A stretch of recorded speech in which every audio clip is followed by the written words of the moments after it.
Good morning, ladies and gentlemen. I'm meadsy69. Welcome back to the channel. Now, today we are going to have a look at the new Battle Pass tank, the Ranger. And to be honest, this feels so much better than the T21. In Tier 6, the American light tank, it just feels so much better and it feels so much more enjoyable.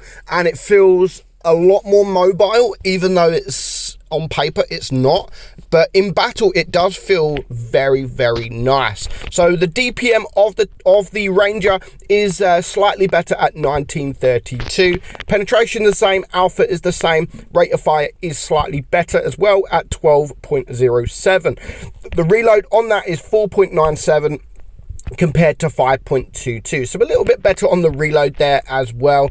Everything else is the same. The aim time's the same. The dispersion slightly better, 0.326. Nothing really in that. 10 degrees of gun depression, same speed at 60 kilometers per hour, same power to rate ratio, engine power, terrain, everything like that. And the armor is literally like 1mm better, but it just feels so much better than the T21. I remember playing the T21. It's okay, nothing special about it, but the Ranger just feels so much better. So we're going to head over in game and just have a couple of battles to see how this tank plays out.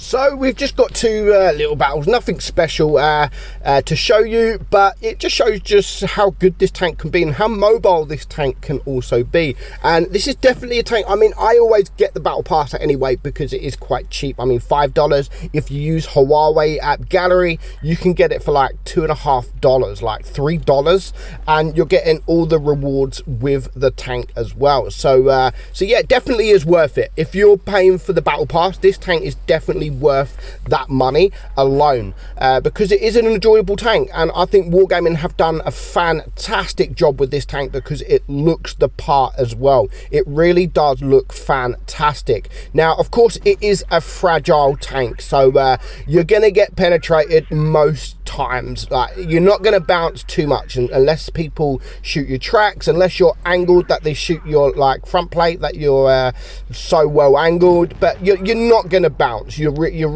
can't rely on any of that armor. I mean, 30mm of armor.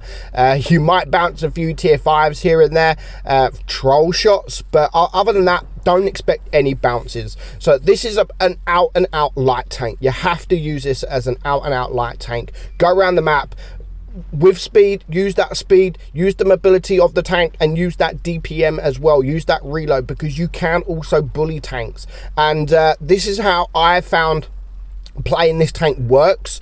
If you're with the team in a sort of on a ridge with the other team behind, you're probably going to come off worse. So playing it this way, where you're literally rushing around the map, like you do something like the RU251 and like things like the Bat Chat and stuff like that in higher tiers, where you go to a position, spot, and then you just exit. You get the hell out of there. You run around the map and you just use that gun. You just bully tanks that are not looking at you, and as soon as they start looking at you, you go elsewhere. And that's exactly what we're going to do here with the KV2. Of course, I don't really want to fight a KV2. I know he's reloading, but by the time I'm going to get this next shell in, he's going to turn around, he's probably almost reloaded. I don't want to take any risks, so you know what, I'm going to use my ability and I'm going to get the hell out of there. And that's what we do. We're going to ignore the KV2. I don't want to fight the KV2.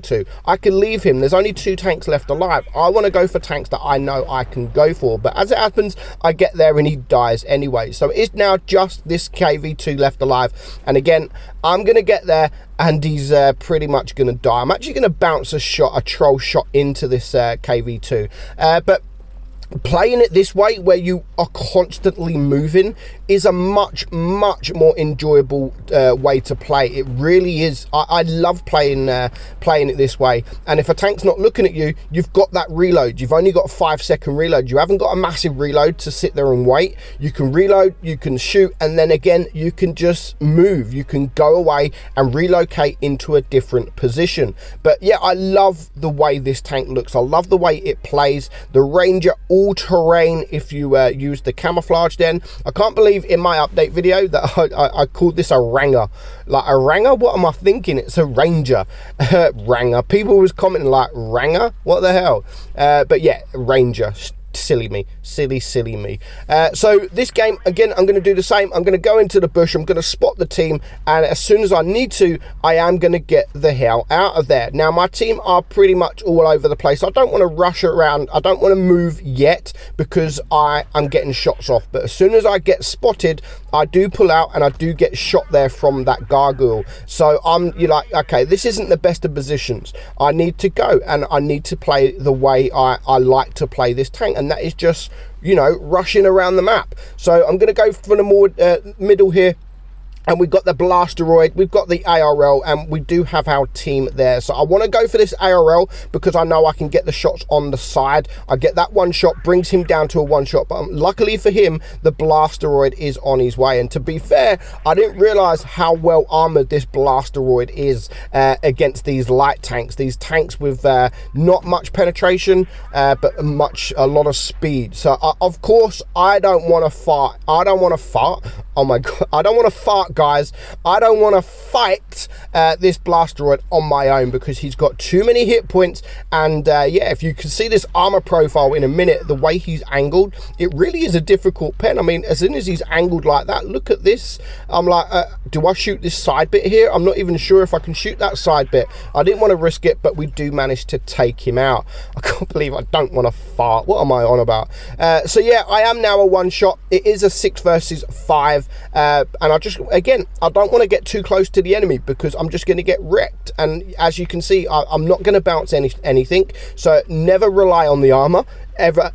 You have to rely on the speed and the gun, the DPM. That's the only thing you can really rely on with this tank. And of course your team as well. Make sure your team are with you. And that's exactly what I've done here. I've waited for the VK36 to go forward. As soon as he's gone forward, then I'm going to go behind him because the Matilda's not going to look at me. He is looking at the VK. So I can just farm some damage, get the kill, and then rush over to the next tank, which is the last tank, and it is the ARL. But I am a one shot to the ARL. But at this point in the game, I'm not overly bothered because it's definitely going to be a win. It's almost impossible to lose this game right now with the hit points my tank's got. So I know he's just taken a shot. Of course, by the time I get there, he would have been reloaded, but he's not looking. So I can, again, just use the speed to get around, to get the shot off, to get a nice high roll. And he's not looking, so I can get one more shot off and then just hide and wait for my team to kill him. So it is a very enjoyable tank. It feels much better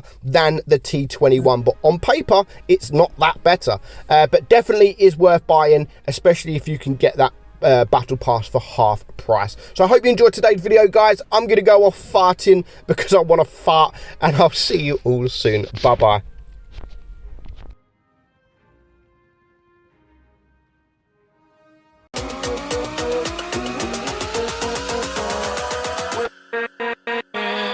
With